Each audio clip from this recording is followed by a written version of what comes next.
नमस्कार, मैं विष्णु शर्मा आप सभी का आपके ही अपने चैनल विष्णु एटीपी में हार्दिक स्वागत करता हूं। और मुझे सबसे ज़्यादा कमेंट्स किए थे कि सर आप फ्यूचर टेंस पर वीडियो बनाइए, तो वही मैच करने वाला वीडियो बनाया हूं मैं आप लोग के लिए।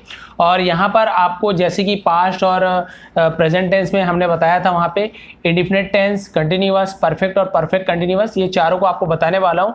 लेकिन आपको पहले ही से बता देता हूँ, ये आप बाद में ना बोले कि सर आपने ये नहीं बताया। केवल आपको आज अफर्मेटिव बताने वाला हूँ। अफर्मेटिव सेंटेंस यानी होता है जिसे हम बोलते हैं सामान्य, जैसे कि निगेटिव यानी होता है नकारात्मक, अफर्मेटिव यानी होता है सकारात्मक। यानी सकारात्मक यानी जहाँ पे हर चीज़ पॉजिटिव हो, जैसे कि खेलूंगा, जाएंगे, खाएंगे, घूमेंगे, नाचेंगे, तो ये आपका सकारात्मक हो गया, जिसे हम पॉजिटिव कहते हैं। वो सेंटेंस जिसे अफर्मेटिव भी कहा जाता है, यही आपको बताने वाला हूँ। और एक होता है निगेटिव, यानी वह पढ़ेगा, तो वहाँ पे निगेटिव में क्या है, वह नहीं पढ़ेगा, वह नहीं खेलेगी, वह नहीं जाएगी, तो नहीं नहीं जहाँ पे आएगा वो निगेटिव हो जाता है। वैसे एक होता है इंट्रोगेटिव, यानी प्रश्नवाचक, क्या वह पढ़ेगा, क्या वह खेलेगी, तो वो सभी आपको बाद में बताने वाला हूँ, क्योंकि इसका वीडियो ही बहुत ज़्यादा लंबा होने वाला है। तो यहाँ पे केवल आपको मैं अफर्मेटिव ही सबका बताऊंगा, फिर उसके बाद निगेटिव, इंट्रोगेटिव धीरे धीरे बताते चलूंगा आपको। तो चलिए क्लास स्टार्ट करते हैं। सबसे पहले कर दिए वीडियो को लाइक। यहाँ पे जैसे मैंने बताया पास्ट प्रेजेंट दोनों में मैंने ये चारों बताया था, वही हम करने वाले। पहले इंडिफिनिट बताने वाला हूँ, कंटिन्यूअस, परफेक्ट, फिर परफेक्ट कंटिन्यूअस टेंस सभी बताने वाला हूँ, लेकिन सबका अफर्मेटिव यानी पॉजिटिव सेंटेंस ही लूंगा। तो देखते हैं, सबसे पहले इंडिफिनिट में देखते हैं। इंडिफिनिट टेंस यानी जो काम यहाँ पे देख सकते हैं आप, पूर्ण काल जिसे हम कहते हैं, काम जिसका होने वाला है। फ्यूचर टेंस में यहाँ पे उसका पहचान क्या होता है, गा गे गी, यानी वह पढ़ेगा, पढ़ेंगे, वह पढ़ेगी। तो जिसके लास्ट में गा गे गी इस प्रकार से आ रहा है, कोई भी सेंटेंस है, वाक्य है, तो आप समझ जाइए कि वो इंडिफिनिट टेंस है फ्यूचर टेंस का। ठीक है, अब इसमें हम देखते हैं इसका फॉर्मूला क्या होता है। इससे ही बनता है फॉर्मूला, ही मेन होता है इसका फॉर्मूला। जैसे सूत्र होता है गणित में, वैसे ये टेंस का फॉर्मूला है, लेकिन ये फॉर्मूला सिर्फ किसके लिए काम करेगा, इंडिफिनिट टेंस। ठीक है, उसमें अफर्मेटिव, निगेटिव के लिए अलग फॉर्मूला होता है, इंट्रोगेटिव के लिए अलग फॉर्मूला होता है। अब यहाँ पर सबसे पहले आप कुछ स्क्रीनशॉट में यहाँ पे दे रहा हूँ आपको, यहाँ पे आप देखिए, इसे पॉज कर लीजिए और स्क्रीनशॉट खींच लीजिए, क्योंकि बहुत ही काम का है। क्योंकि जब तक आपको नहीं पता होगा कि आई यानी क्या होता है, मी यानी क्या होता है, वी यानी क्या होता है, यू यानी क्या होता है, वो सभी अभी आपको बताने लगूंगा, तो पूरा टाइम तो उसी में लग जाएगा। इसके ऊपर वीडियो भी मैंने बनाया, आई लिंक में जाएंगे तो डिटेल में समझ आ जाएगा, बाकी इसे आप नोट कर सकते हैं। तो सबसे पहले देखते हैं फॉर्मूला। सबसे पहले हम लिखेंगे सब्जेक्ट। सब्जेक्ट यानी होता है करने वाला। कोई भी काम हो रहा है उसमें सब्जेक्ट क्या होता है, जो वो काम कर रहा है। जैसे कि मैं पुस्तक पढ़ूंगा, तो यहाँ पे पुस्तक पढ़ने का काम कौन कर रहा है, मैं। या फिर तुम पुस्तक पढ़ोगे, तो पुस्तक कौन पढ़ रहा है, तुम। तो ये जो मैं तुम, यही सब्जेक्ट है, करने वाला, काम को करने वाला सब्जेक्ट होता है। विल, तो यहाँ पे आप बढ़िया, आपके लिए बहुत ही अच्छा यहाँ पे है, सुविधा होने वाली, क्योंकि सभी में आपको विल लगाना है। पास्ट प्रेजेंट में आपने देखा था, कहीं पे हमको एम लगाना पड़ता था, कहीं पे इज लगाना पड़ता था, कहीं पे आर लगाना पड़ता था, कहीं पे वॉज वर लगाना पड़ता था। यहाँ पे सब में आपको हेल्पिंग वर्ब विल लगाना है, बहुत ही ईजी है इंडिफिनिट टेंस में। ठीक है, वर्ब का फर्स्ट फॉर्म, वर्ब यानी होता है क्रिया, जैसे खाना पीना, घूमना, जाना, आना, ये सब क्रिया है, वो तो उसको इंग्लिश में लिखना है, उसका फर्स्ट फॉर्म लिखना है। क्योंकि वर्ब के 3 फॉर्म होते हैं, जैसे कि आपको एग्जांपल दे दूं, मान लीजिए जैसे कि ईट होता है, ईट यानी खाना, तो उसके 3 फॉर्म होते हैं। पहला फॉर्म होता है फर्स्ट फॉर्म ईट, सेकेंड फॉर्म होता है एट, एट, और तीसरा फॉर्म होता है ईटन, ईट, एट, ईटन। तो आपको फर्स्ट फॉर्म लेना है, ये भी आप ध्यान रखेंगे। डिटेल में इसको इसलिए समझा रहा हूँ, थोड़ा सा समय ले रहा हूँ, क्योंकि इसके बाद मैं जब कंटिन्यूअस, परफेक्ट कंटिन्यूअस पढ़ाऊंगा, तो सीधा आपको डायरेक्ट सीधा यहाँ पे आपका ट्रांसलेशन करते जाऊँगा, आपको इतना नहीं समझाऊंगा। तो ये समझना जरूरी है यदि आप लोग पहली बार देख रहे हैं। और फर्स्ट फॉर्म लिखेंगे कोई भी कार्य का, वर्ब का। और ऑब्जेक्ट यानी होता है कोई भी वस्तु या फिर स्थान।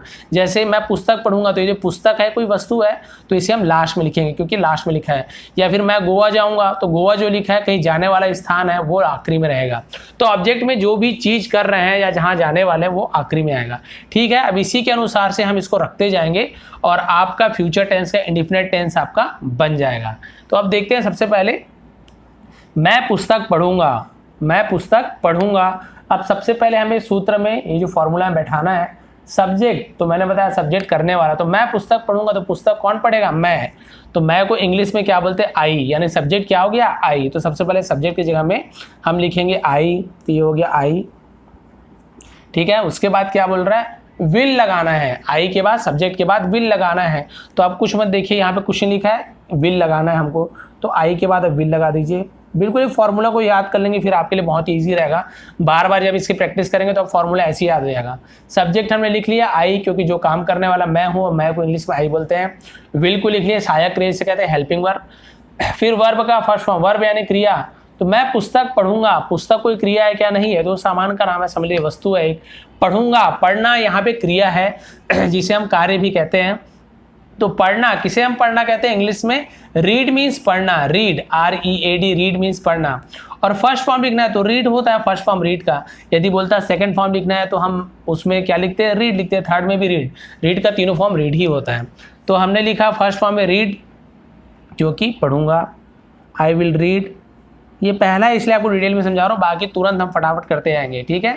अब ये हो गया रीड। अब उसके बाद हमारा क्या बचा? ऑब्जेक्ट। तो मैंने बताया ऑब्जेक्ट वस्तु या फिर स्थान। तो मैं पढ़ूंगा, यहाँ तक तो हो गया, लेकिन क्या पढ़ूंगा? वस्तु या फिर ऑब्जेक्ट? पुस्तक पढ़ूंगा, तो एक वस्तु है यानी कि ऑब्जेक्ट है, तो पुस्तक को हम लास्ट में लिखेंगे। लेकिन पुस्तक को क्या बोलते हैं? आप सभी जानते हैं, पुस्तक को बोलते हैं बुक। लेकिन उसे हम बुक नहीं लिखते, उसे हम लिखते हैं द बुक। बुक केवल बुक, खाली सिर्फ बुक नहीं लिखते, उसका द बुक इस प्रकार से लिखते हैं हम, I will read the book.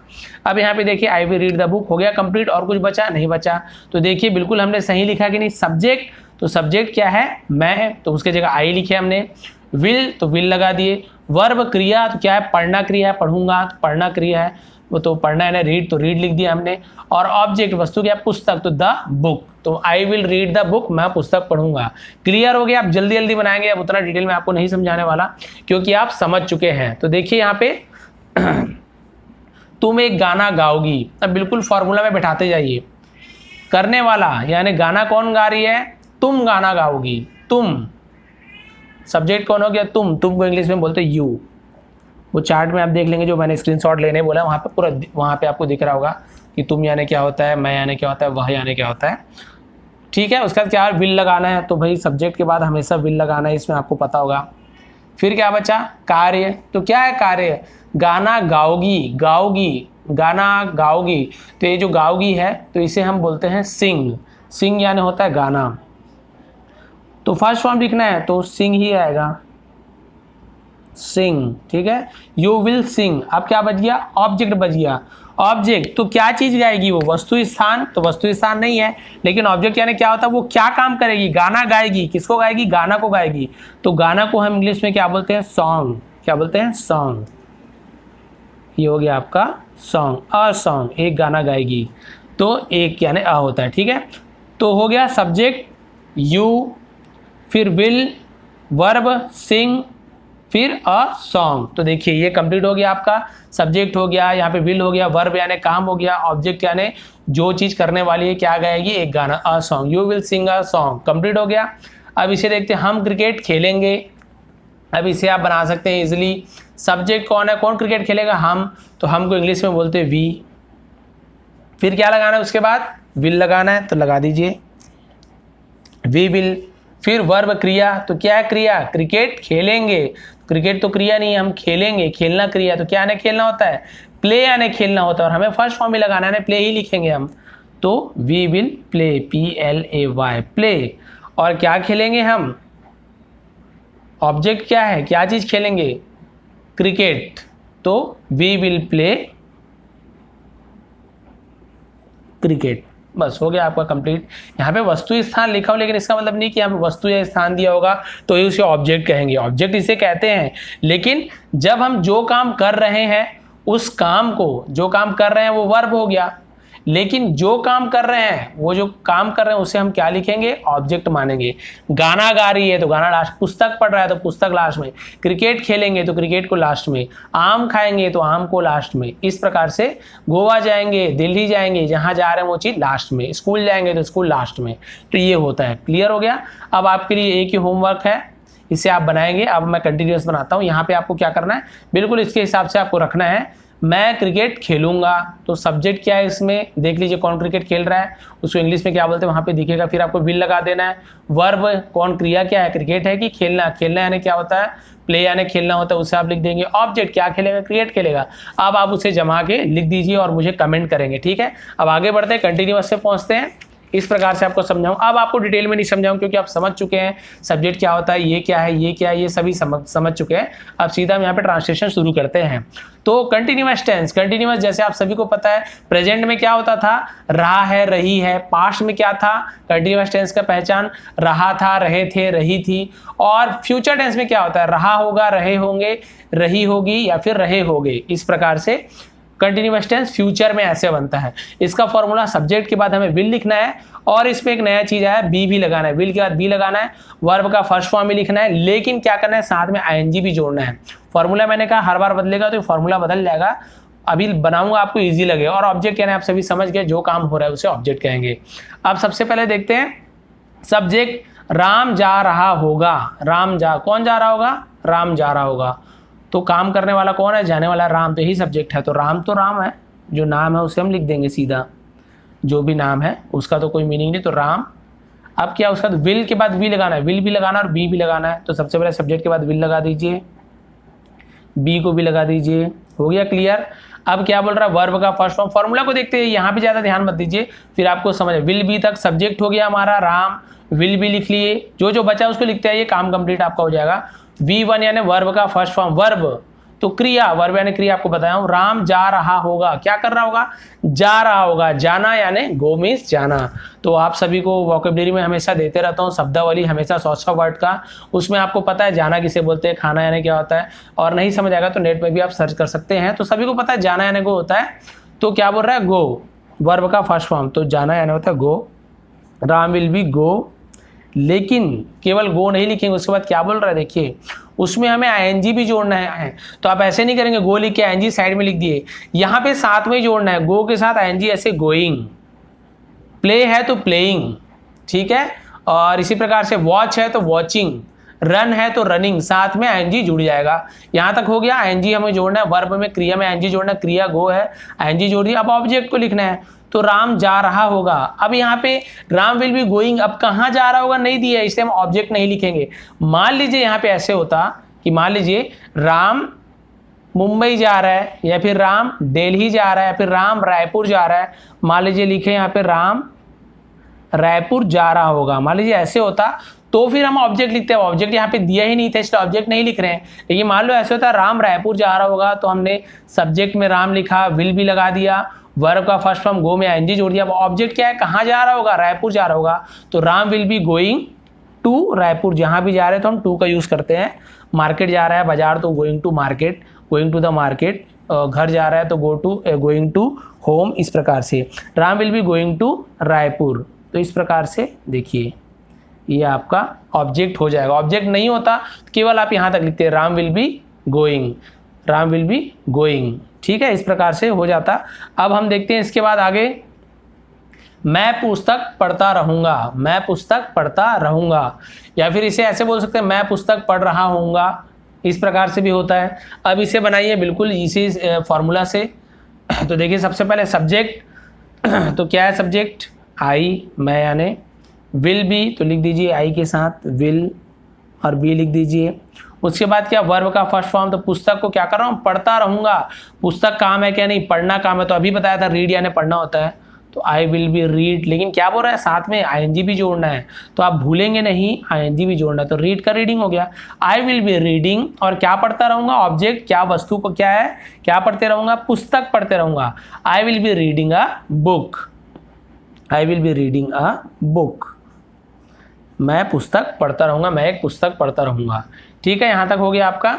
और उसके बाद देखते हैं नीचे आप, अब क्लियर हो गया आपको सब्जेक्ट में क्या था, विल बी, वर्ब में आईएनजी जोड़े और ऑब्जेक्ट में बुक को लिख दिया हमने, मैं एक पुस्तक पढ़ता रहूंगा। अब उसके बाद देखते हैं सब्जेक्ट, इसको फॉर्मूला को रहने देता हूं।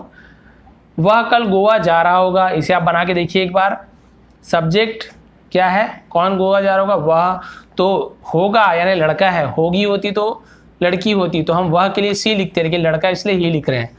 वह सब्जेक्ट यानी ही।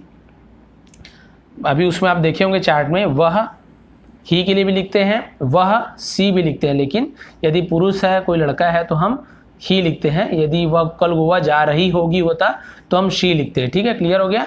अब सब्जेक्ट को ना गोवा जा रहा होगा, ही यानी वह।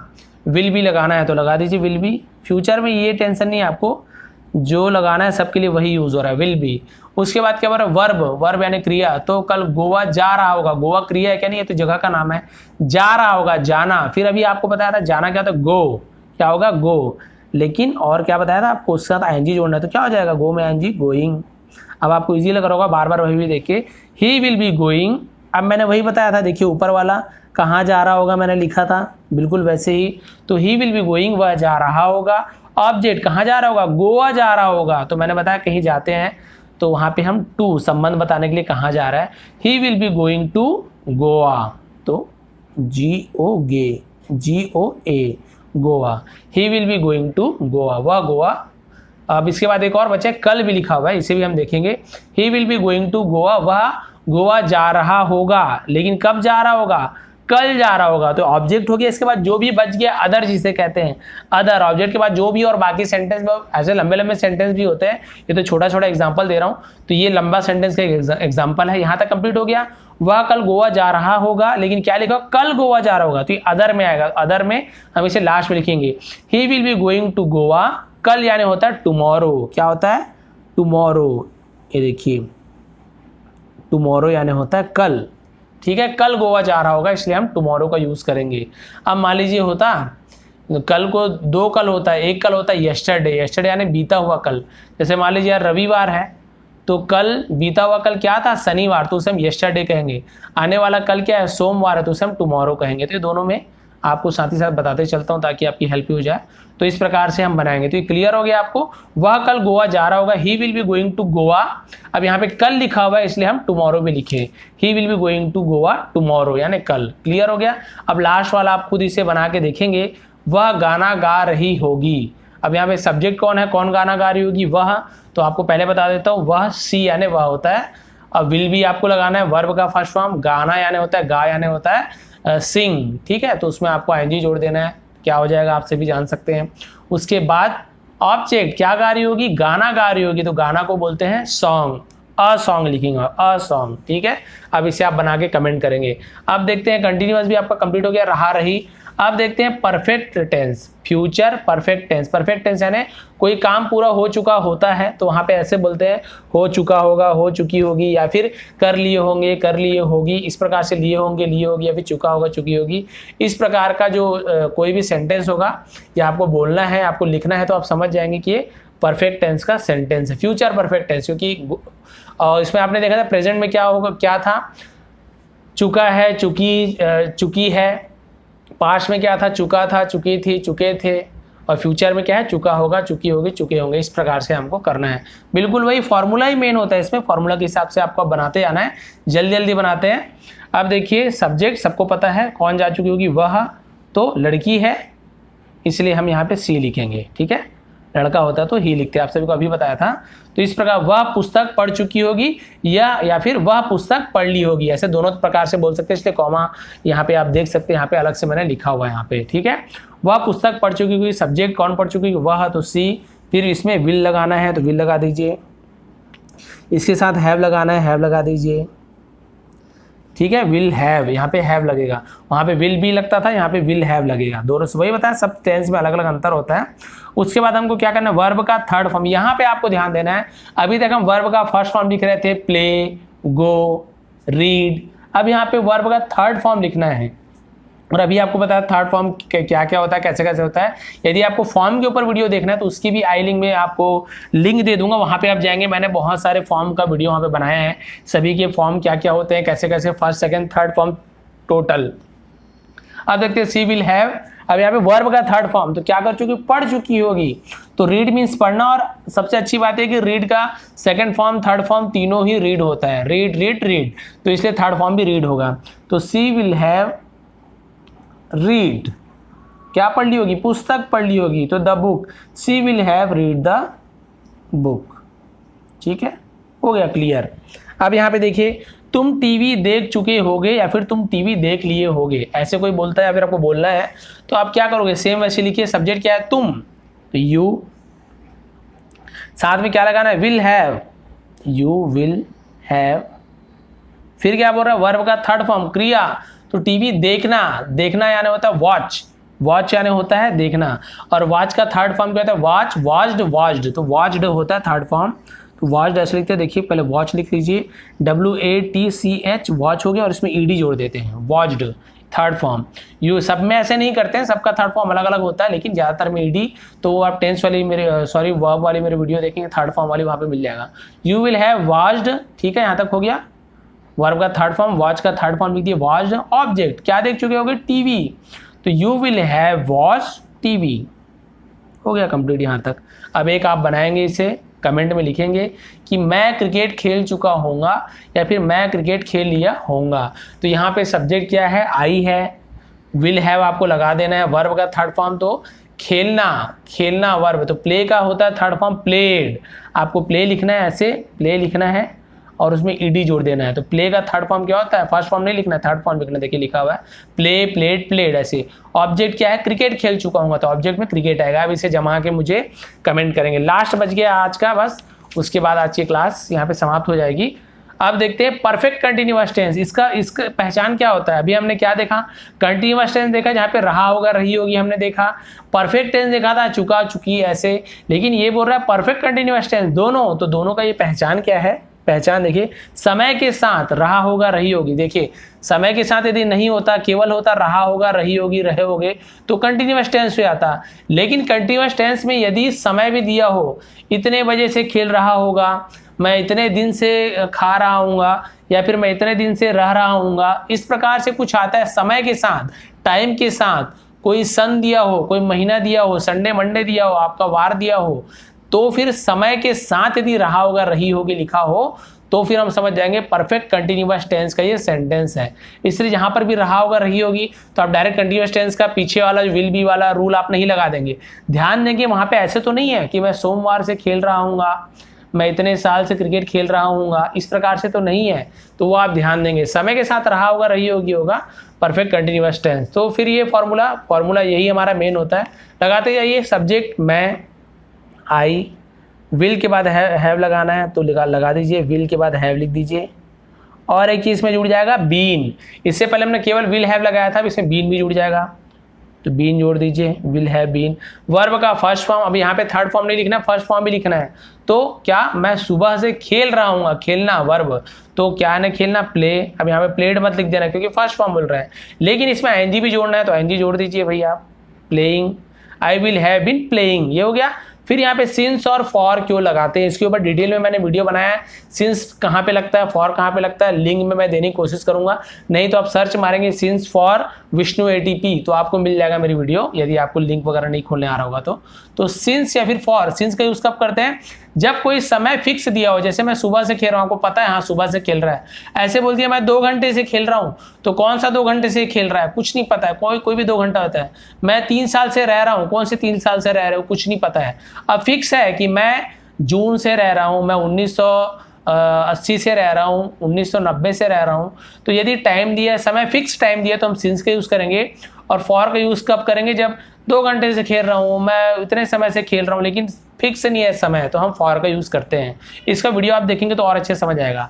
तो इसके बाद हमें क्या करना है, ING के बाद सिंस या फॉर लगाना है। तो आप देखिए सिंस लगेगी, फॉर, मैं सुबह से खेल रहा हूँ, सुबह से आपको टाइम पता है, तो आप सिंस का यूज़ करेंगे, तो लगा दीजिए सिंस। और उसके बाद क्या करना, ऑब्जेक्ट, क्या, तो क्या कर रहा हूँ, खेल रहा हूँ, तो क्या खेल रहा हूँ, कब से खेल रहा हूँ मैं, सुबह से खेल रहा हूँ, कब से खेल रहा हूँ, सुबह से, तो मॉर्निंग, सुबह यानी होता है morning. I will have been playing since morning, ये हो गया आपका मॉर्निंग, मॉर्निंग यानी होता है सुबह। ठीक है, क्लियर हो गया। क्या क्या लिखे हमने, सब्जेक्ट लिख दिया, विल हैव बीन लिख दिया, विल हैव बीन लिख दिया, वर्ब का फर्स्ट फॉर्म प्ले लिख दिया, ING जोड़ दिया, प्लेइंग हो गया, सिंस लिखा क्योंकि समय हमें पता है, फिक्स है, ऑब्जेक्ट में मॉर्निंग जो बच गया उसे हम मॉर्निंग यानी सुबह। क्लियर हो गया। अब उसके बाद देखते हैं, फॉर्मूला आपको दिखना चाहिए, वह 2 साल से अमेरिका में रह रहा होगा, लेकिन समय भी दिया 2 साल से, तो आप समझ गए कि आपका परफेक्ट कंटीन्यूअस टेंस का सेंटेंस है। बना के देखते हैं, सब्जेक्ट वह रहा होगा, तो लड़का है यानी कि ही। अब सब्जेक्ट के बाद विल हैव बीन लगाना, लगा दीजिए, विल हैव बीन, फॉर्मूला से चलना है आपको, फिर कोई प्रॉब्लम नहीं होगा।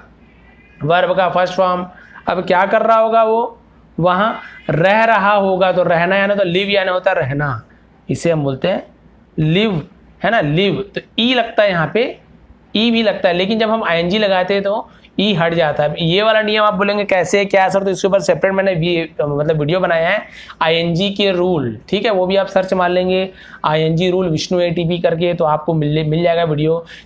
कब हम आईएनजी लगाते हैं तो ई को हटा देते हैं, कब नहीं हटाते, ये सभी रूल वहाँ पे बताया हूँ।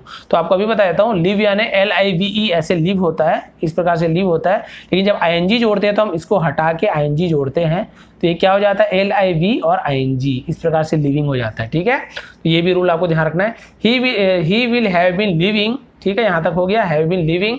अब कहाँ रह रहे हैं, यहाँ तक आपका क्लियर हो गया। तो सिंस लगाना है कि फॉर लगाना है, लेकिन यहाँ पे कहाँ रह रहा है, अमेरिका में रह रहा है, तो he will have been living in America में, यानी इन कहाँ रह रहे हैं, अमेरिका में, तो इन अमेरिका, ठीक है, इन अमेरिका, अमेरिका में रह रहे हैं। लेकिन कब से रह रहे हैं, 2 साल से, तो ये समय उसे हम लास्ट में लिखेंगे, 2 साल से रह रहे हैं। तो लेकिन कौन सा 2 साल बता रहा है, क्या वो पिछले 2 साल से, क्या इसी सन के 2 साल, कोई भी 2 साल, तो हमें फिक्स नहीं पता चल रहा है कौन से 2 साल से, इसलिए मैंने बताया था यहाँ पे फॉर लगेगा। पता है तो सिंस, नहीं पता है तो फॉर। तो अमेरिका फॉर कितने साल से, 2 साल से, तो 2 साल को हम लिखते हैं ऐसे TWO2 ईयर, सॉरी यहाँ पे शॉर्ट में छोटा टी आएगा, TWO2 ईयर्स, यानी 2 साल से। He will have been living in America for 2 years. तो देखिए वह 2 साल से अमेरिका में रह रहा होगा। सब्जेक्ट लगाया, विल हैव बीन लगाया, वर्ब का फर्स्ट फॉर्म में ING हमने जोड़ा, उसका सिंस या फॉर का यूज़ हमें करना है, लेकिन यहाँ पे क्योंकि जगह दिया हुआ है कहाँ रह रहा है, अमेरिका में, तो इन अमेरिका, फिर उसके बाद हम सीधा लिखेंगे फॉर 2 ईयर्स। तो पहले उसके बाद आपको एक चीज़ और बताने वाला हूँ, इसके बाद आपको ध्यान रखेंगे, ये लास्ट वाला आपको इसे बनाना है, और आज की वीडियो खत्म करता हूँ। लेकिन आपको एक चीज़ बताने वाला हूँ, जानकारी वाली बात है, बहुत काम की बात है। तुम 2 बजे से पढ़ रहे होगे, अब इसे कैसे बनाओगे, बिल्कुल ऐसे ही, सब्जेक्ट तुम है यानी यू यानी सब्जेक्ट, विल हैव बीन आप लगा देना, विल हैव बीन लगा देना, वर्ब का फर्स्ट फॉर्म पढ़ना यानी रीड होता है, ING यानी रीडिंग जोड़ दोगे, फिर सिंस लगाओगे, फॉर लगाओगे। आप जानोगे 2 बजे से पढ़ रहे हैं, समय फिक्स है कि नहीं, फिक्स है तो हमने बताया था सिंस लगेगा, तो देखिए लगा लेंगे। ऑब्जेक्ट कितने बजे से पढ़ रहे हो, 2 बजे से पढ़ रहे हो, तो उसे आपको लिखना है। अब आपको जो बात बताने वाला था, ये बात है कि इसे मैं इसलिए वीडियो नहीं बना रहा था फ्यूचर टेंस के ऊपर ज़्यादा, क्योंकि जब आप कुछ बात करते हैं किसी से इंग्लिश में, जब ज़्यादातर आप इंग्लिश स्पीकिंग की बात करते हैं, किसी से आपको बात करना हो या फिर लिखना हो, तो आप ज़्यादातर ये जो फ्यूचर टेंस है उसके बाकी टेंस का यूज़ आप बहुत कम करते हैं, नहीं के बराबर करते हैं। आप किसी को ऐसे नहीं बोलोगे कि मैं खेल चुका रहा हूँगा, इस प्रकार से आप कभी भी किसी से बात नहीं करते हो, है ना। और एक आध सेंटेंस देख लेते हैं, जैसे हमने बताया ये होता है, एक बार राम जा रहा होगा, मैं पुस्तक पढ़ रहा हूँगा, इस प्रकार से भले होता है, लेकिन इस प्रकार से वह पुस्तक पढ़ चुकी होगी, तुम टीवी देख चुके होगे, इस प्रकार से कोई बात नहीं करता है। आप भी खुद इस प्रकार से वर्ड यूज़ नहीं करते हो, इसलिए फ्यूचर टेंस में इन सभी का यूज़ बहुत कम होता है। ये रहा होगा, रही होगी कि यूज़ होता है, और सबसे ज़्यादा यूज़ होता है इसका अफर्मेटिव में। ये जो इंडिफिनिट टेंस है आपका, इसका यूज़ सबसे ज़्यादा होता है। मैं खाऊंगा, जाऊंगा, घूमूंगा, फिरूंगा, कल मैं आऊँगा, कल तुम आओगे, तो इस प्रकार से यूज़ करते हैं, इसलिए इसका यूज़ ज़्यादा होता है, और कंटिन्यूअस टेंस का। लेकिन यदि आप स्टूडेंट हैं, मान लो स्टूडेंट है आप, और आपको एग्जाम के लिए पर्पस से चाहिए, तो perfect tense, perfect continuous tense exam में हमेशा आते हैं, और बहुत सारे आपको मार्क्स भी इससे मिल सकते हैं। तो इसे आप बना के बताएंगे मुझे, तुम 2 बजे से पढ़ रहे होगे। एक तो ये वाला हो गया, और इसके पहले भी मैंने आपको दिया था, आपको ये वाला जो रेड में लिखा हूँ, इसे आप कमेंट करके थोड़ी सी मेहनत कर लेंगे। ये देखिए, ये जो मैंने लिखा है, कमेंट कीजिए, तो आप इसे कमेंट करके बताएंगे कि आप सही लिखे हो कि नहीं लिखे हो, और कितना समझ आया। तो यदि आपको वीडियो समझ आई हो, थोड़ी पसंद आई हो, तो प्लीज़ लाइक करेंगे, शेयर करेंगे। बहुत मेहनत से वीडियो बनाता हूँ, देखिए 30 मिनट हो गया, कंटिन्यू मुझे पढ़ाना पड़ता है। और यहाँ पे आपको क्या क्या समझ आया, क्या क्या डाउट है, ज़रूर कमेंट करेंगे, ताकि उसका सॉल्यूशन मैं आपको बता सकूँ। तो आप सभी का बहुत बहुत धन्यवाद। चैनल पे नए हैं तो सब्सक्राइब करना ना भूलें, बगल के बेल आइकन को दबा के ऑल को भी प्रेस कर दें, ताकि ऐसी सभी वीडियो सबसे पहले आपको मिल सके। आपका दिन शुभ रहे। धन्यवाद।